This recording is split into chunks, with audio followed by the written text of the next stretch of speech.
Hi guys!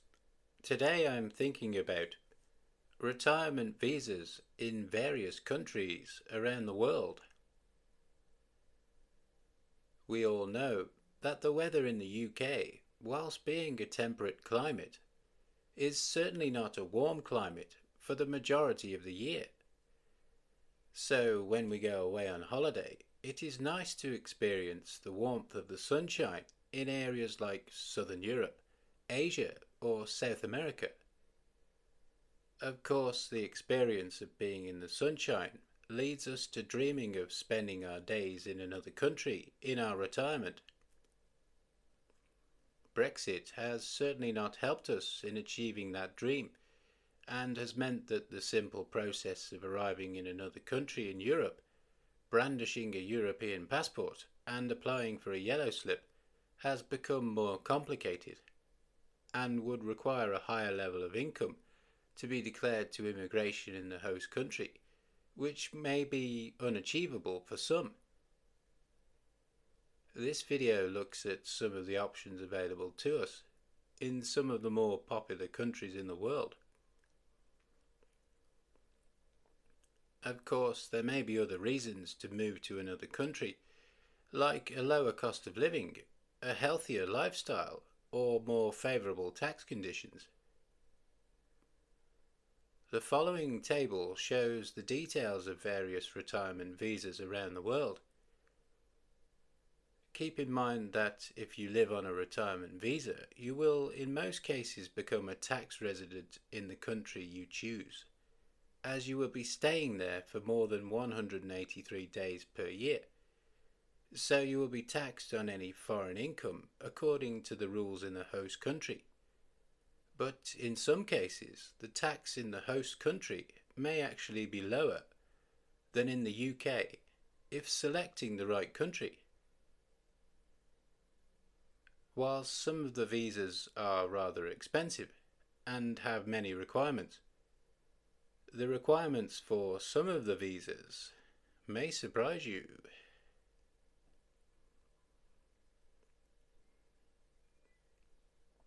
So, just on the spreadsheet here, the first column is the country, the second column is whether there's an annual payment required, the third column is if there's a one-off payment or a fee for the visa, the fourth column is if there's any money required to be held in a bank account.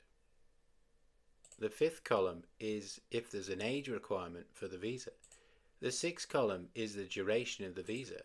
The seventh column is the visa name. And then we have any other requirements, for example, medical or criminal record checks. And then we have some additional notes. The first country on the list is Thailand, where there's a one-off payment of between £45 and £110 for the fee for the initial application, then every year. And in Thailand there's a requirement for holding money in the bank, which is £18,692, which is the equivalent of 800,000 Thai baht. So there's an age requirement here of over 50, and the duration of the visa is 1 year. The visa name is type OA, and it's a multiple entry visa. So in the Philippines, there's a £1,028 fee, and there's a requirement for £14,689 in a bank, which can be lower. And there's a monthly income requirement of $800, which is £600, which can be purely money in the bank with no monthly income at all. So the age requirement is over 50, and it's effectively an indefinite visa, so it doesn't need to be applied for again. And the name of the visa is SRRV Smile. So in Indonesia, there's a fee of between £500 and £800, then every year as well. And there's a requirement for holding money in the bank, which is between $20,000 and $50,000, but this is not actually a formal requirement. So the age requirement here is over 55. It's a 1-year renewable visa up to 5 times, and it's called a QTAS visa. So it requires a sponsor or an agent, and the monthly income requirement is $3,000 or $36,000 per year.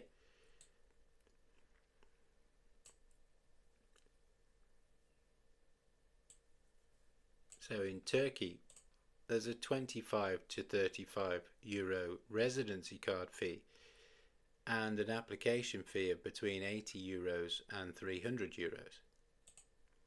No requirement for money in the bank and no age requirement, and the duration is 2 years, but there's no specific visa as such for the retirement. And in Mexico, there's between a $40 and $200 application fee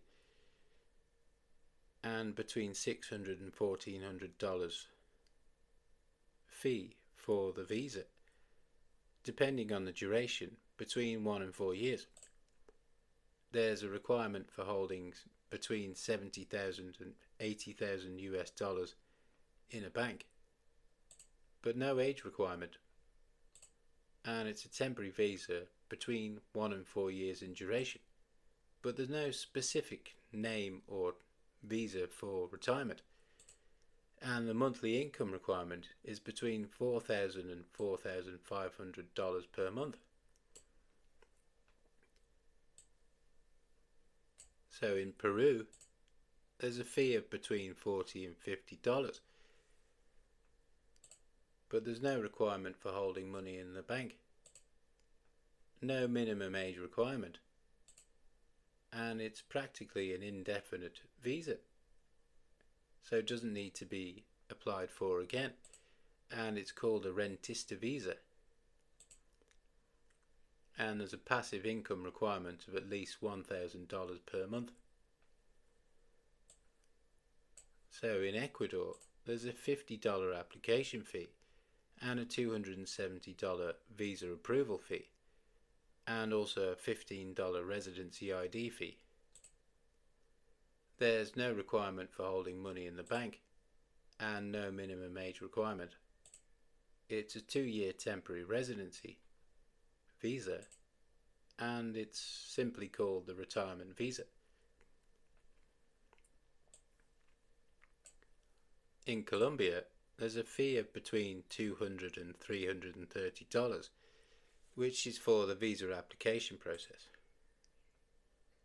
There's no requirement for holding money in the bank and no age requirement. It's a 3-year duration, and it's called an M11 visa. There's a monthly income requirement of between $1,000 and $1,400. And in Bolivia, there's an $85 fee at the consulate and between $350 and $560 processing fee for the application. So there's no requirement for holding money in the bank, no age requirement. It's a 2-year visa, and there's no specific visa name, and there's a monthly income requirement of around $300 per month. So in Chile, there's an application fee of between $50 and $150, but no requirement to hold money in the bank, and no age requirement. It's a 1-year visa, and it's called a temporary residency permit, and the income requirement is between $1,000 and $1,500 per month. So in Argentina, the fee is between $200 and $300. There's no requirement for holding money in the bank. There's no age requirement. It's a 2-year visa, and it's called the rentista visa, and the income requirement is between $800 and $1,500 per month. So in Paraguay, the application fee is between $200 and $400. There's no requirement for holding money in a bank, and there's no minimum age required. The residency is permanent, and it's called a permanent residency visa. And the monthly income requirement is between $800 and $1,500 per month.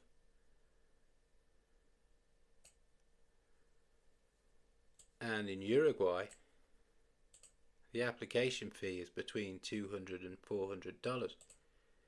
There's no requirement for holding money in the bank, no age requirement, it's a 2-year duration, and there's no specific visa. And the monthly income requirement is $1,500.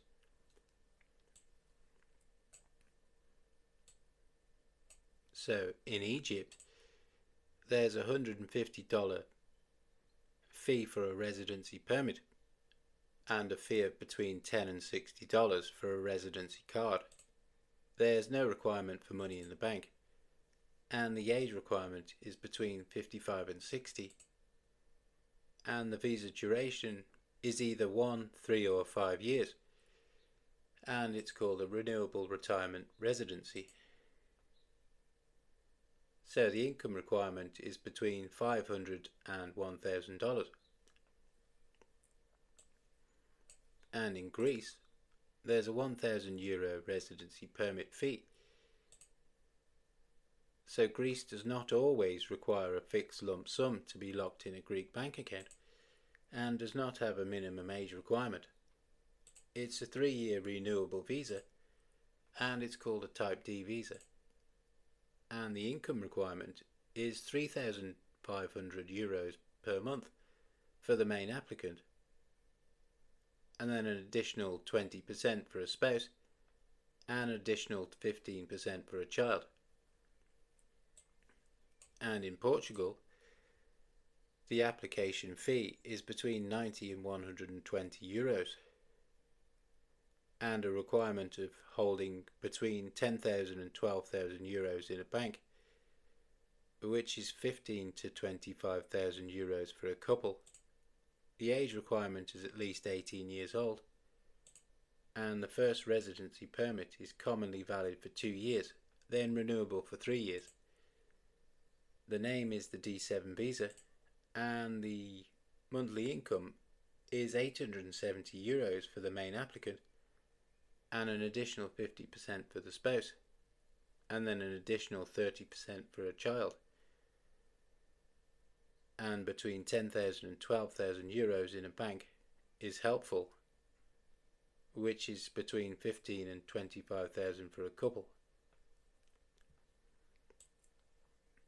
And in Spain, there's an application fee of between €80 and €150, a requirement for between 30 and 35,000 euros in a bank, and more for couples.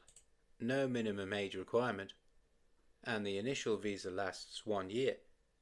The first residency permit 2 years, renewable for 2 years. After 5 years, possible to get a long-term residence.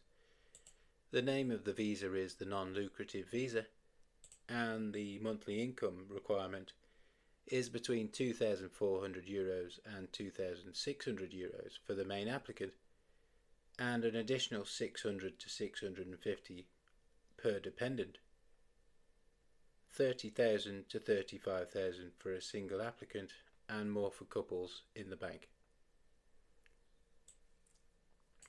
And the last country on the list is Cyprus, where the fee is between €100 and €200, a requirement to hold between 15,000 and 30,000 euros in the bank. There's no minimum age requirement, and it's valid for 1 year and must be renewed every year with a pink slip. It's a Category F residency permit, and the income requirement is between €9,500 and €10,000 per year for one person, and is extra for dependents, which is often between €4,000 and €5,000. So the outcome is that the cheapest retirement visa without the requirement of a monthly income is the Philippines, which requires a deposit in the bank of £14,689, but can be even lower than this.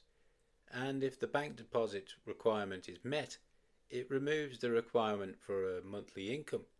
However, there is a payment of £1,028 required for the application process, but the visa is practically indefinite, so it's a one-time payment.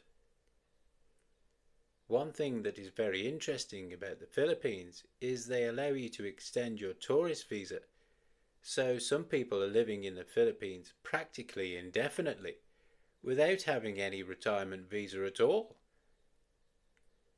The cheapest fee for the application process is Peru, where the fee is between $40 and $50, and the visa is indefinite, so it's only paid once.